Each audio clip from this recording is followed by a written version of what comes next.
What's up, everyone? Happy Friday, December 2nd. And yes, for those that are watching on YouTube, a brand new setup. I'm officially, I guess I'm a yinzer now. Moved into the house. Well, got the keys Thursday, moved into officially today. This room is actually looking good. The rest of the house is not. But for today's episode, we're going to go over the game against the Vegas Golden Knights from Thursday, how it was just great to watch that game in Pittsburgh and just what they did right versus what they did wrong. And then, of course, we're going to preview the game against the St. Louis Blues on Saturday, a Blues team that's just had a lot of struggles, I think, this season. So that's all coming up right after this drop. You're Locked On Penguins, your daily podcast on the Pittsburgh Penguins, part of the Locked On Podcast Network, your team every day.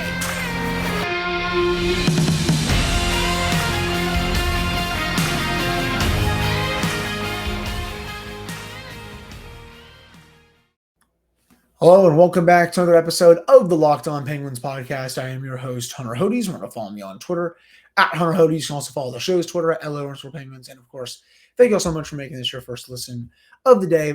Today's episode is brought to you by BetOnline. BetOnline has you covered this season with more props, odds, and lines than ever before. That is BetOnline, where the game starts.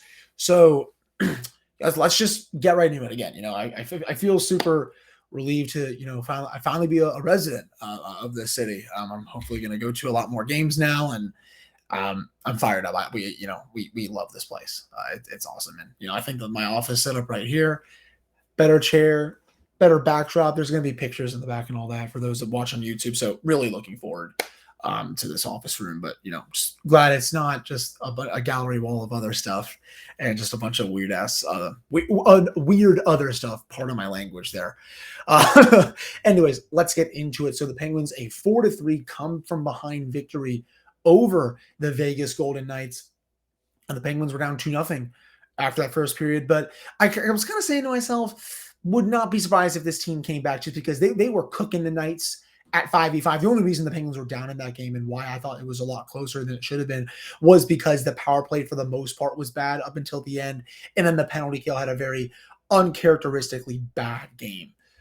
Because if you look at overall, from that first period at 5v5, the Penguins had 57% of the shot attempts. They had 66% of the scoring chances, and then 66% of the high danger chances, and 53% of the expected goals. So if you go to all situations there, then it actually gets a bit closer. The Penguins only had 51% of the shot attempts, 50-50 in terms of scoring chances, same with high danger chances. And it was the Knights that controlled the expected goals. But 5v5 wise, the Penguins were cooking them. It was all a matter of just stop taking penalties because, the Knights power play, it's been one of the best in the league this year. And, they showed that big time on Thursday. But the second period comes, Penguins, they keep cooking them. They ended up tying the game. Third period, they go down again, but I'm still like, okay, keeping the faith, trusting the process. Sure enough, got the tying goal and then got the game winner. If you would have told me that they would have scored a power play goal and Kasperi Kapanen would have had the game winner in my first night as a resident, I would have thought you were in the Twilight Zone. Did not see one. Heck, did not see both or even one of them happening, but they did, and the Penguins were able to get the win because of it. But overall, I think this was a very good collective team effort. I saw some people kind of harping on Tristan Jarry a little bit for that second goal. I think that was just a nice shot. I saw some people saying he's got to make a save there, made himself look small. Can kind of see that to a degree, but also I think that was just a really nice shot from Riley Smith on the power play. Sorry. I mean, sometimes you got to credit the shooter in that situation, but when it really mattered, when those final 5 to 6 to 7 minutes, when the Knights were really pushing, especially in those final couple of minutes, Jarry made the saves that he needed to make, looked like last year's version of him, and the Penguins were able to come out with the victory. They got scoring from all four lines. I thought most of the defensemen played really well. I think this was just a great collective team effort. I thought that, again, the Penguins, they took it to the Knights all game long, especially at 5v5. If I go over the full numbers here at 5v5, Penguins had 60% of the shot attempts per 60 minutes, 66% of the scoring chances, 75% of the high danger chances. The Knights, this was a 4-3 game. The Penguins had 15 high danger chances for, 5 high danger chances against. That is a marvelous job by the Penguins defensively. Heck, they limited the Knights the final 40 minutes, 2. 2 of the 5 came in the final 2 periods. That is how good defensively the Penguins played. If you go to all situations and look at the high danger chances, 19-8. So a little bit, not as lopsided, but still pretty decently. You go to expected goals, the Penguins, 62% of the expected goals at 5v5. You go to all situations, it goes down to 55%. Special teams factor in to that. And again, this is one of the best teams in the league, if not, the best team in the West right now. And the Penguins, you can see why so many people, were high on them coming into this year, because they have the ability to play like this on an every night basis. It's just that, they just got to keep playing and being more consistent in some of these games, just because, it's still early December. They haven't really, gotten it going fully yet. They start, I guess, to get more going towards the late stages of this month, January, February, when the games start to matter even more. But, you saw last night, that was, I think, a playoff-like effort, in my opinion, especially in those final 2 minutes. That also just felt like a playoff-like end. You're on the edge of your seat, butt cheeks are clenched, goalie's got to make a save. The Penguins aren't getting a lot of clears, and sure enough, Tristan Jarry did. But just a really fun game to watch overall, and I was just really appreciative of everyone's efforts. Brock McGinn, he gets his 6th goal in his last 12 games. Bit of a lucky bounce, but the Penguins kind of needed that. Rakell gets a beautiful goal right off a really nice passing sequence from the Penguins. Sidney Crosby wins a puck battle along the boards behind the net, just outmuscles Nick Hague for that puck. Who gets it to Jake Ensel, feeds a wide open Rakell 5 feet out. Alec Martinez not able to get his stick on it, ties the game. And then the third period, 4-on-3 situation, power play, getting good zone time. It looks like Malkin's going to tee one up, do a Geno bomb. Nope. Goes back to Gensel. He tees one up for a one-timer. Penguins tie it. And then just a few moments later, of all people, Kasperi Kapanen, who has had a dreadful season to date, not looking like the player who they signed during the offseason, he gets a massive goal to lift the Penguins to a 4-3 lead, and that was eventually the game winner. His celebration, was awesome. It literally, based off of it, you would act like he had never scored a goal in his career, but he knows how much he struggled these last couple of years. Maybe this gets him going, maybe it doesn't, who knows? But at least for that night, he was a positive player for the team. Also had an assist. I will say that. But overall, I just think this was a great win for the Penguins. I'm going to go into a little more individual performances in the second segment here, as I always do. I love, doing that and going into who really impressed. But I think overall, much needed win. I think their hearts were a bit heavy just because they were playing for Crystal Tang, who, we don't know when he's going to come back, if he's going to come back at all this season. I imagine that he is, considering Elliot Friedman said that he wanted to play 24 hours after suffering a stroke. He's been going for some twirls on the ice. He's not going to start practicing with the team for a few weeks, maybe more. But their hearts were definitely heavy, and the fact that some of the 09 guys were in the rink, they wanted to put on a good show for them. So big win. It was a very fun game to watch. The crowd was into it, even though the attendance didn't look like it was that good.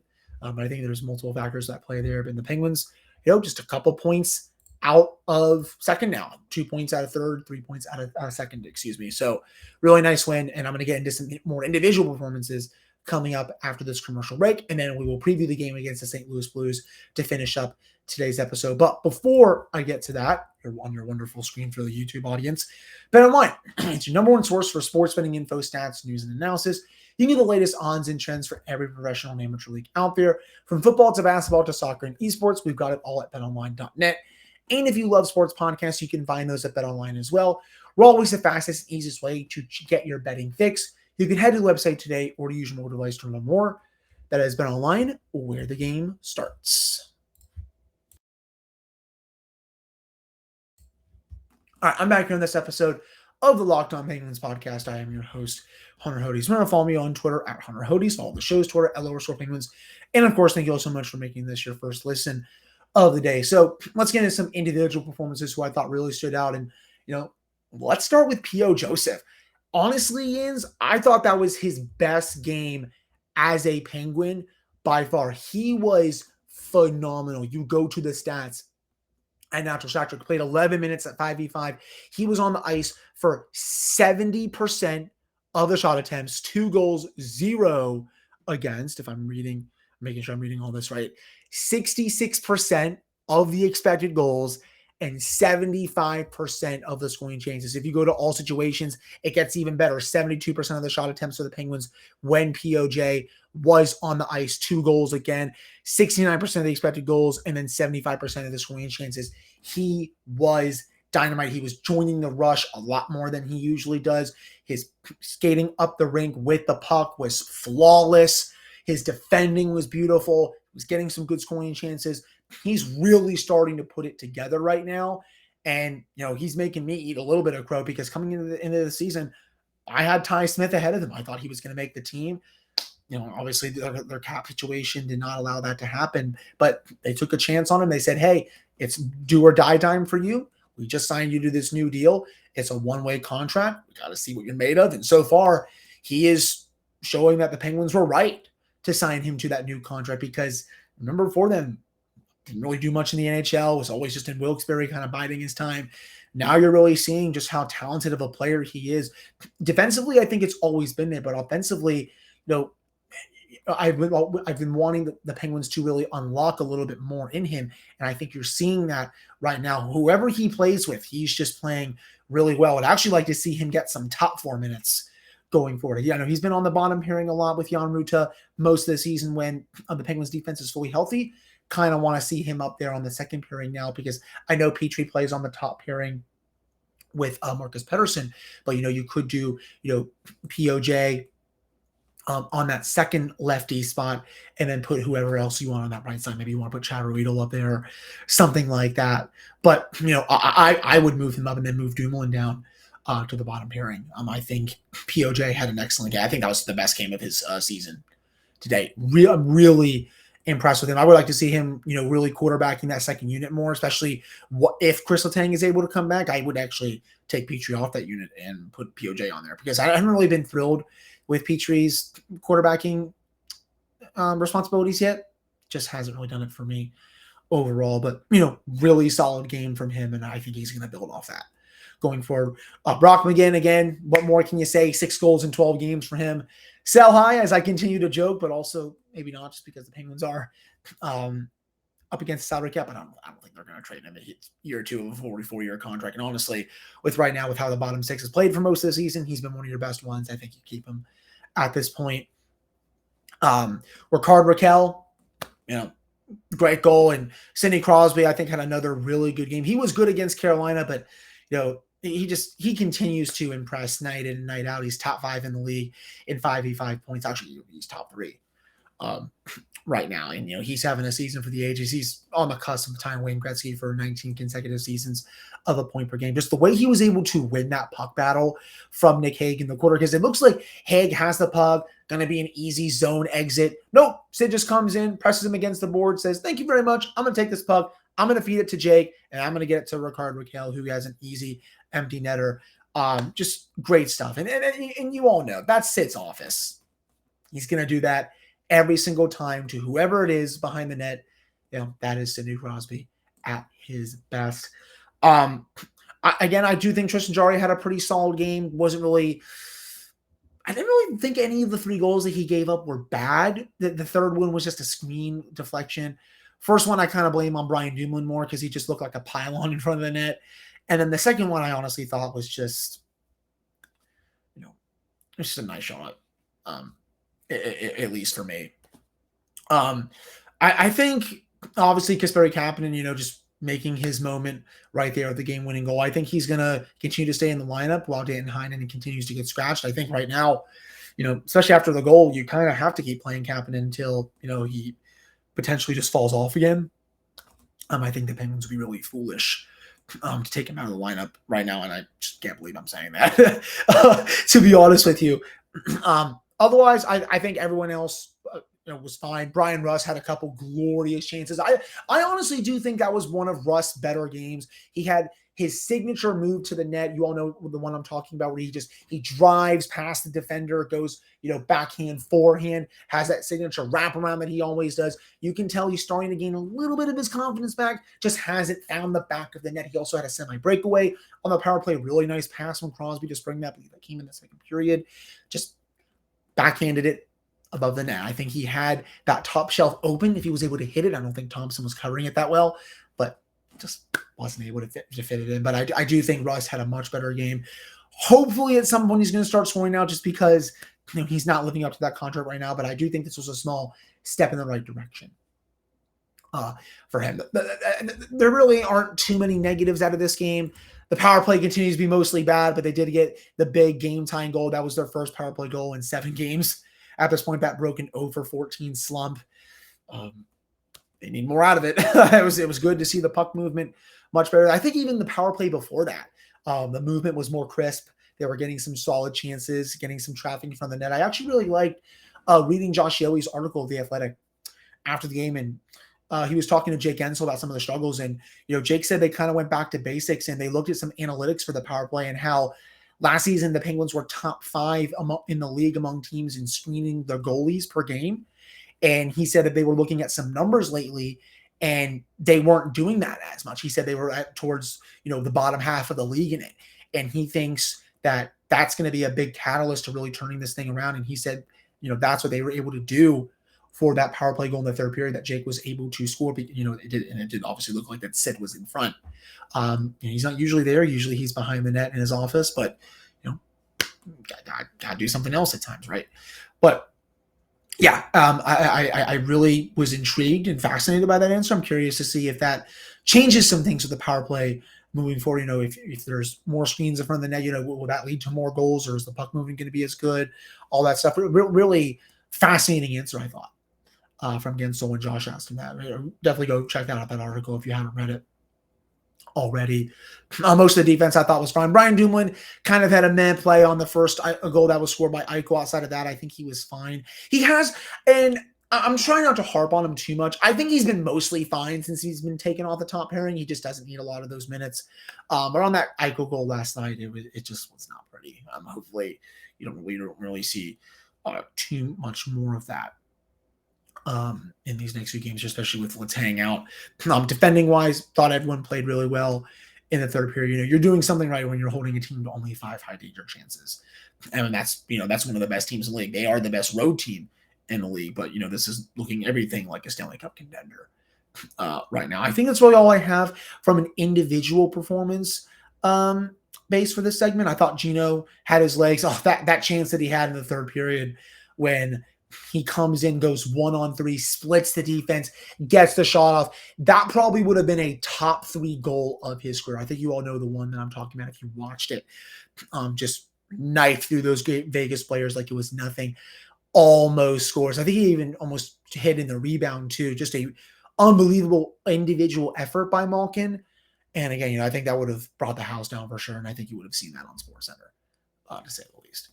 I think that's it though when it comes to this game. Just most of the players I thought played well, and they keep their playoff spot, and now they're 8-2-2 in their last 12 games, and they got the St. Louis Blues coming to town for the 4th game in this 5-game homestand. They will end it against Columbus next week. So we are going to be previewing that game coming up right after this commercial break. All right, I'm back on this episode of the Locked On Penguins podcast. I am your host, Hunter Hodes. Remember to follow me on Twitter at Hunter Hodes. Follow the show's Twitter at @LA_Penguins. And of course, thank you all so much for making this your first listen of the day. So the Penguins Blues first matchup of the year against them. The Penguins, they did beat the Blues in Pittsburgh last year.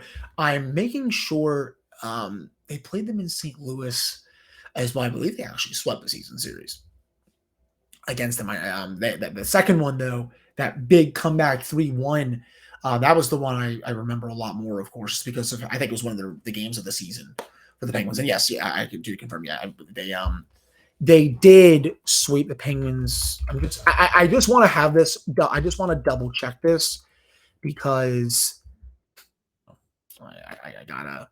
I Gotta make sure. Yeah, that was the 5-3 one, and then this was that's right. That was the shootout game that went like a ton of rounds. So I had to make sure I blocked a lot of the shootouts out of my memory for obvious reasons. But yes, Penguins, they did sweep the back-to-back. They did sweep the 2 games against the Blues last season. 2 really close games. That first one, 5-3 win. The Penguins were down 3-1 with about 10 minutes left in the third period, and they were able to score 3 goals in the matter of minutes to win the game. I would expect Jordan Binnington to start for the Blues.